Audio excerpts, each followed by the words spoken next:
Hello and welcome to the first ever episode of Not Made in China. I'm so excited that you're here. Thank you very much for joining me, and I cannot wait to get stuck in.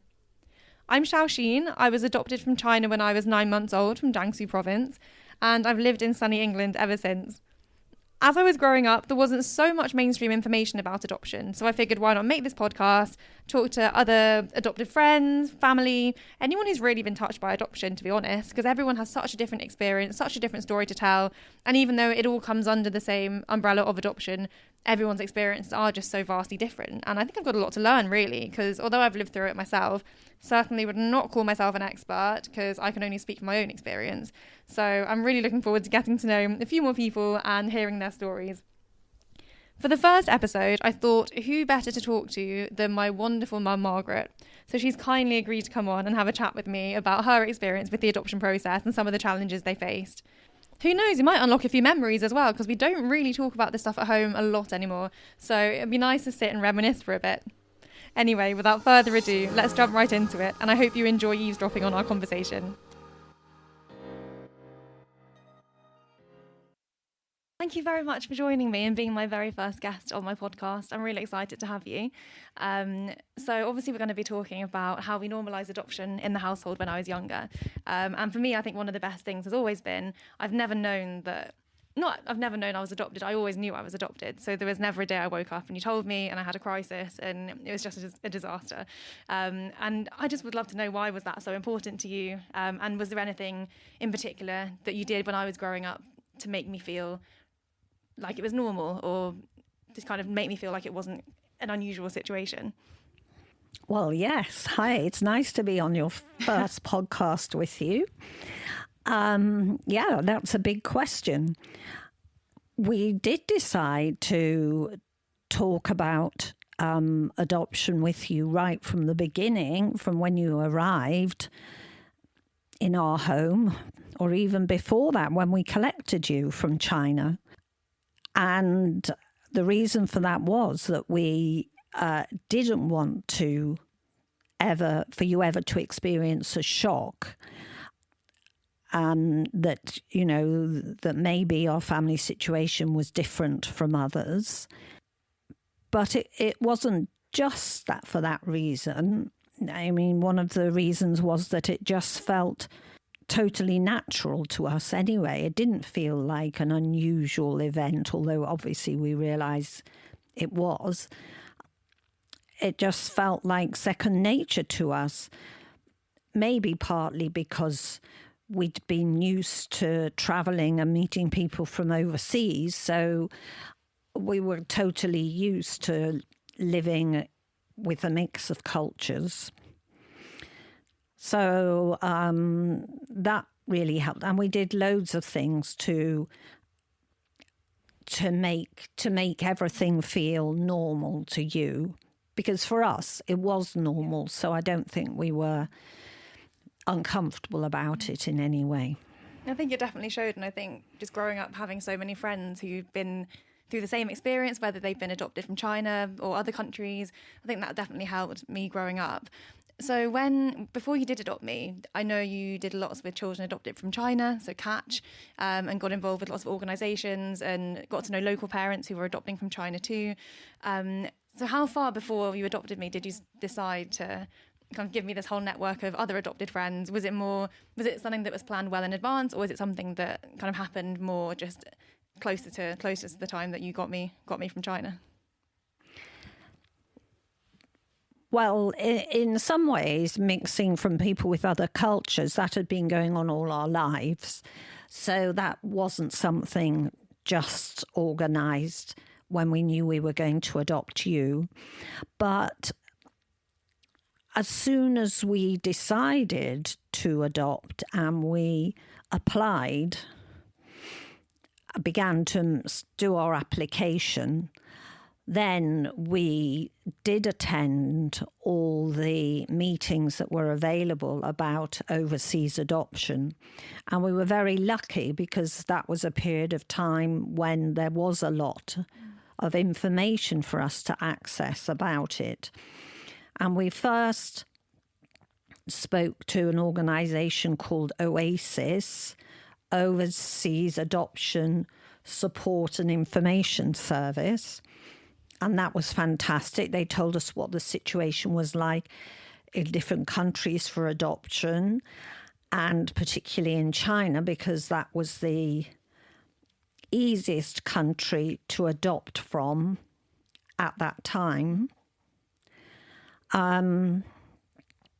So it started there, and we were put in touch with, or when we had joined Oasis, there was a big address list, and we were put in touch with other people who lived locally who were also going to adopt from China or even had adopted from China.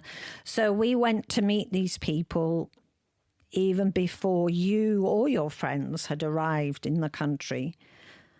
So yeah, that was planned, and we went to talks organised by Oasis, and as you say, there was this organisation which was connected to Oasis that was children adopted from China, and there were talks for prospective adopters there given by professionals, not just for people adopting from China, but people adopting overseas. And that was really helpful. So we were very lucky, and we were very lucky to have friends who were locally were doing the same thing.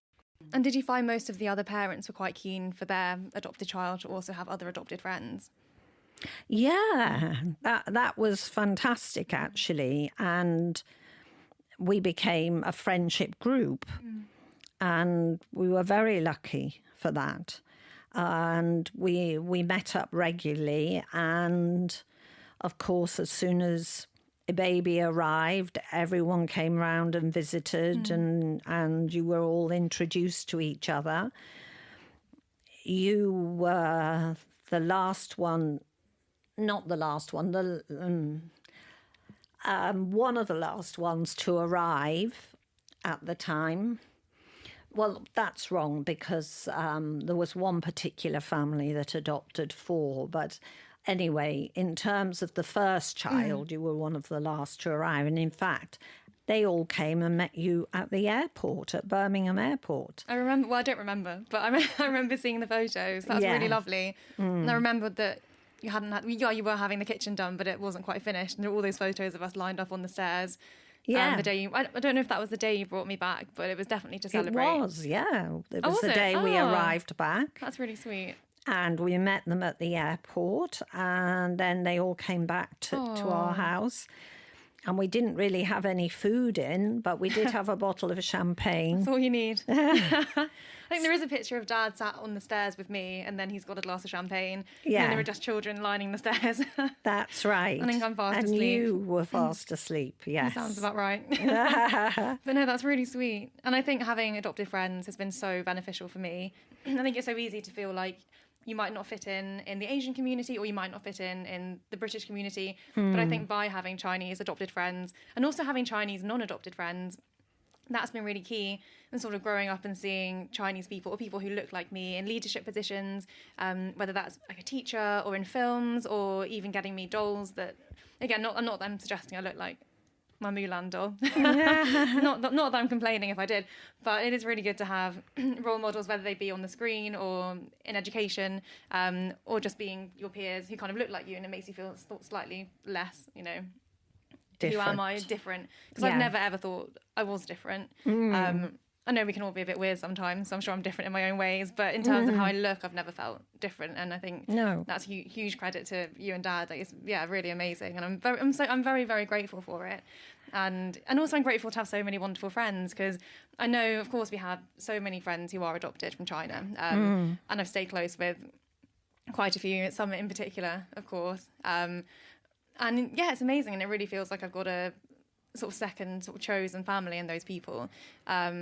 And it's very very grateful for that, because it certainly helped normalise my situation. And it just, I never felt uncomfortable when people asked. And it's always just been extremely normal. I think that probably has helped me a lot growing up, because I've then just been able to focus on just growing up like any other normal kid would, and I haven't had to sort of unpack or untangle anything from the past, as it were. I mean, obviously everyone has things they need to work on, but I think overall I've been extremely lucky and had a very kind of easy ride with it, really. So so thank you for that.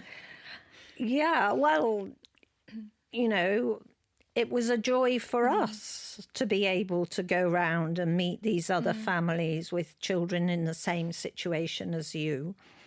And I think we all supported each other, and we all made new friends that we wouldn't have made otherwise. So you're right, it was like having a second family. And not just was, it still is. Yeah, definitely. Although, you know, we've stayed in contact with the closest of those friends, but not with absolutely everyone. But it was great because we even, when we went on holiday, for example, we somehow met a family who had adopted from China, and that was lovely to be able to meet them on holiday on, you know, an island off Cornwall where there was absolutely no other Chinese-looking person.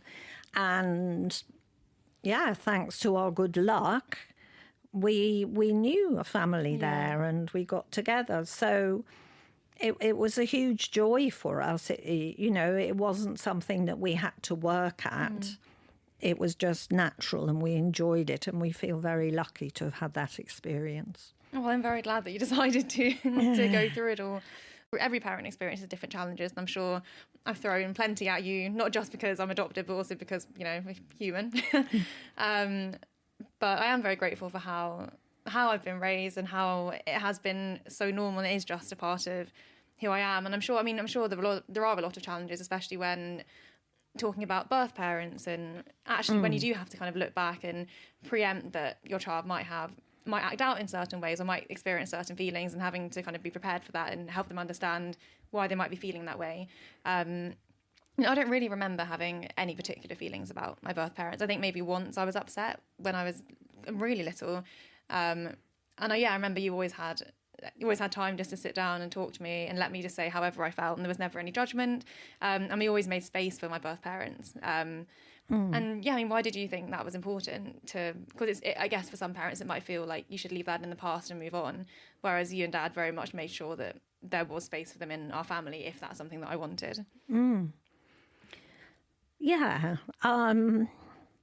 Again, I think that's to do with the friends we made in the same position who did the same thing, and we do, and we still do feel that your birth parents, even though we've never met them, are part of our family, because how else would we have you, you know?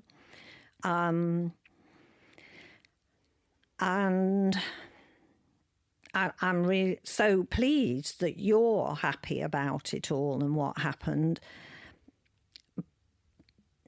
But, you know, I do feel it wasn't just thanks to us. It was thanks to the whole environment that we were in and the support we had from friends and professionals that helped us make it a smooth experience for you.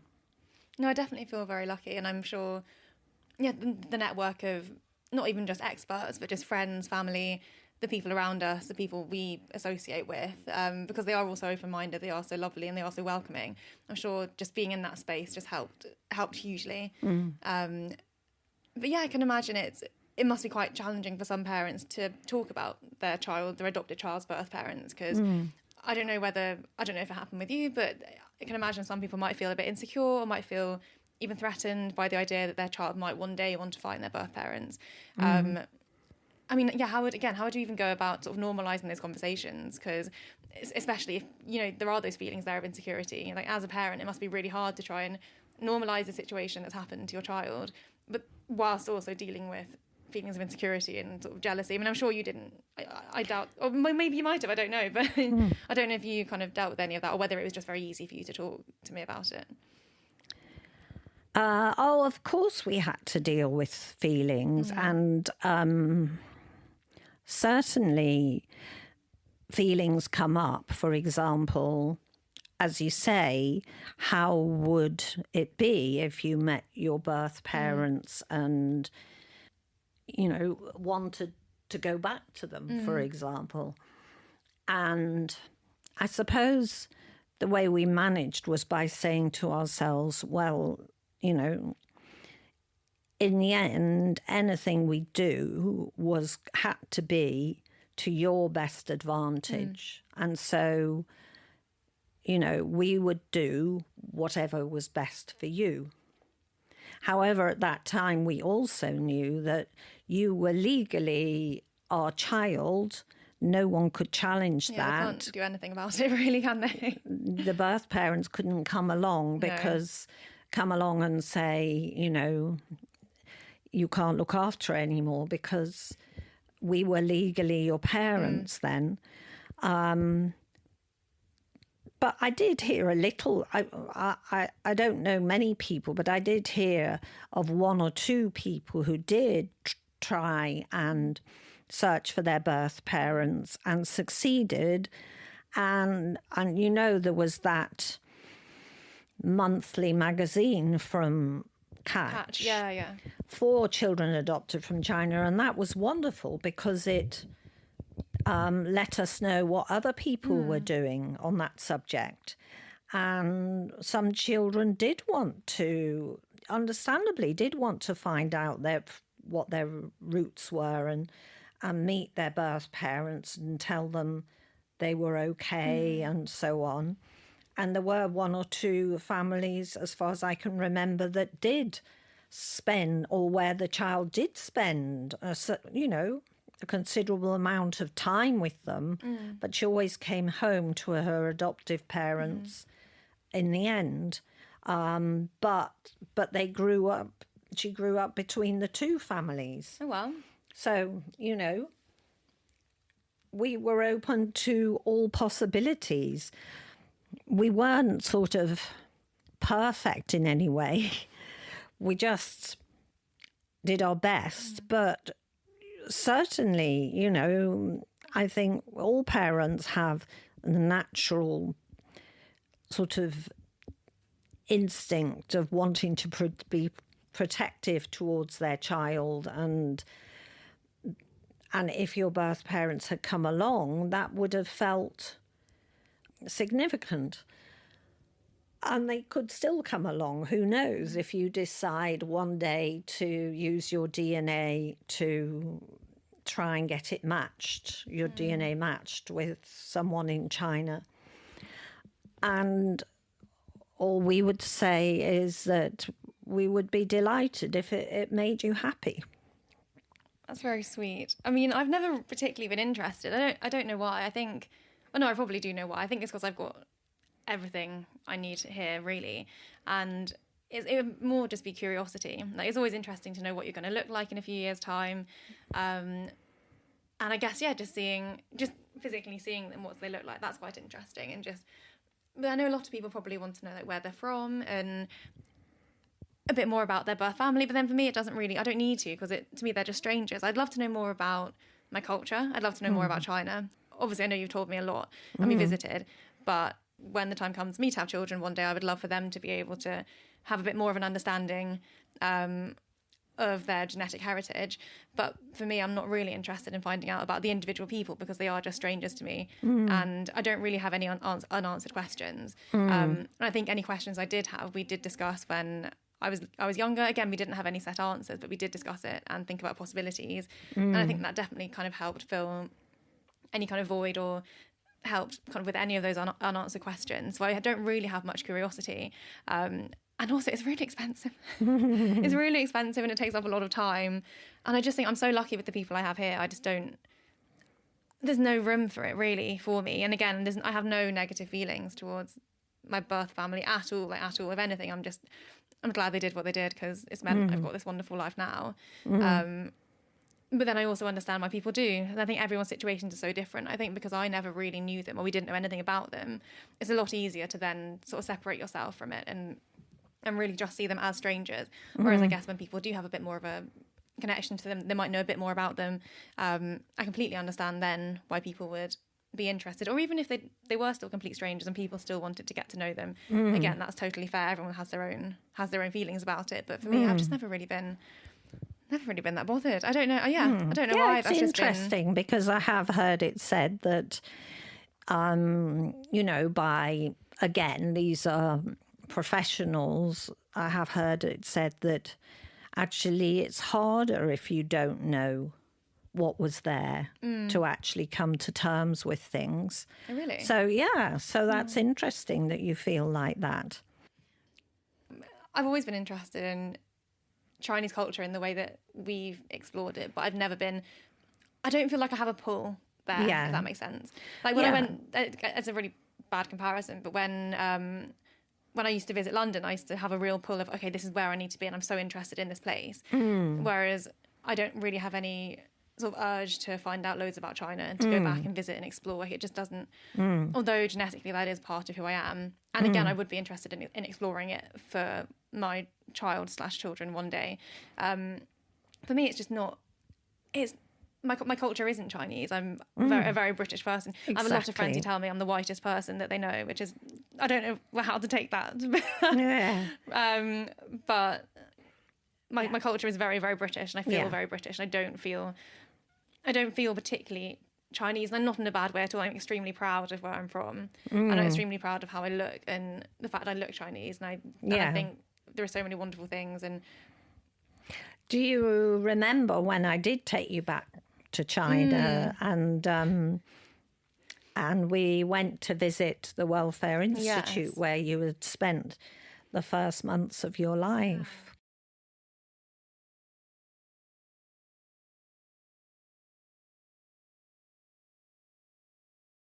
I think because I was so little at the time, I didn't really understand the gravitas of the whole thing. But in hindsight, I'm super grateful that we went. It was such a brilliant trip and really important to be able to go and see what life was like, I guess. And also go back to the orphanage, reconnect with those roots. And it's been lovely that we've stayed in touch with Sui Sha, who was my nurse at the Welfare Institute. And she really was the first person who ever looked after me. So eternally grateful to her. And I really appreciate how you stayed in touch with her over the years.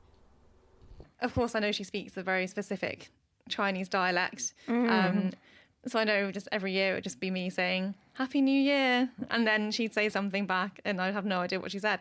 But it's wonderful that you have kept in touch and that we could go back and visit her. And also see the Welfare Institute. She's been really important. She's been wonderful writing and then when phones and WhatsApp came in, she's been brilliant sending photos and messages on WhatsApp. Because she was the first person who really took care of me. Exactly. So I'm very grateful to her, and I will learn better Mandarin one day, I promise. Well, you got an excellent GCSE in it, so you've got the foundation. I can give people very good directions. But no, I did, I really enjoyed learning it, and I think I should pick it back up again because it'd be such a shame not to. But it was really good going back to China, and it is so interesting because the culture is so different. I guess that was a really good glimpse into everyday life. But in hindsight, going back to the orphanage and seeing people there who were older than me or a similar age to me, whether they came in at the same time as me or not, I don't know. But it does make you really think that it is, chance really, that certain people end up being adopted. And I'm so fortunate to have been one of those people. And then seeing how many people were still there, it is quite humbling, and it does take you aback a little bit because you just realise just how many people there are who do need to be adopted, not in a weird saviour kind of way, but it was just more seeing the number of people there. I think what I remember is that most of them were babies. There were I only remember seeing one or two older Maybe children. Just because I was small and everyone just looked taller to me. Yeah, that's right. Yeah. But everyone was so friendly. They were, and they were on the day that, they handed you over to us because, they all accompanied you from Gaoyou, where the orphanage was, to Nanjing. Where we were staying in our hotel, And we had the director of the orphanage who came. We had the head of nutrition. We had a nurse. And we had someone else, and we had the driver. So there were 5 people who came to accompany you, Gosh, which is gosh, lovely. I know, it's very nice. Full VIP treatment. But also, you have had some time in being in authentic Chinese people's homes, like in Ting Ting's home when you were little. You know, that was an authentic Chinese home with her little boy Dodo. And then there were various other people like Ya Ping and 1 or 2 others that we used to visit. I know most of this changed once you started school because, you know, life suddenly got so busy and it changed a lot, didn't it? And we didn't spend as much time as we did in the first years keeping you in touch with your roots. However, we did, once you started school and once you could write, we did start work on the life story book. We did. And that was a wonderful thing to do. I know at the time it felt like the bane of my life because we do it every holiday. But I think, it's such an important thing to have. And also I think it helps so much with me understanding and coming to terms with what I've been through. And again, I always say I don't have a dramatic story, and I'm not here to, you know, whip out the violin and say woe is me, because it's not the case at all. But it was such a good exercise in just looking back and going through what had happened, and then also especially with the part where we talk about my birth parents and when they abandoned me, and discussing why that might have been, and looking at the reasons, and then also discussing how they might have felt. I think that was a hugely important thing.